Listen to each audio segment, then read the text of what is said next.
তো আসসালামু আলাইকুম। আজকে আমরা যাচ্ছি বিজয়পুর। বিজয়পুর যাবার পথে মোহনগঞ্জ থেকে কী কী জিনিস পাড়ি দিয়ে যাইতে হয় সবাইকে আজকে এই ভিডিওতে দেখাবো। আপনারা আমার সাথে থাকুন, আশা করি ভিডিওটা ভালোই লাগবে।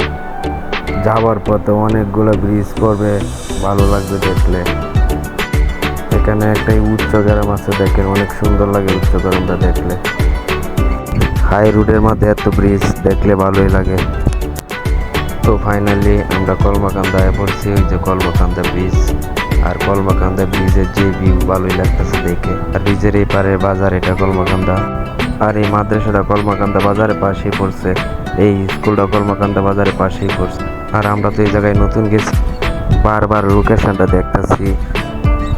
আর আমি পাকে একটু ভিডিও বানাইলাম। আর আমরা তো যাইতেই চালু করে গাড়ি তুলতে পারলাম। আর এই ব্রিজ না পারে আপনি যাইতে পারবেন না বিজয়পুর। তো আমরা ব্রিজে উঠলাম, এক বাইক খারাপ রইলো, 10 টাকা দিলাম। ভালো লাগলো দেখে, দেখুন কি সুন্দর রাস্তা। তো ফাইনালি আমরা বিজয়পুর আয়া পড়ছি।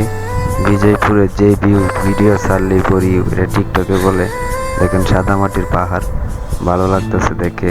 আর এই জায়গায় যারা যারা আইছে সবাই বিনোদন নিতেছে, আমরাও বিনোদন নিতেছি, আমার কাছে ভালো লাগতেছে। আমার বাইস্তার শুভ আমাকে কেরা খাওয়াইলো, ভালো লাগলো। তো আমার ভিডিওটা এই লাগাতেই শেষ। ভিডিওটা ভালো লাগলে সবাই লাইক কমেন্ট শেয়ার করবেন। আসসালামু আলাইকুম, ধন্যবাদ।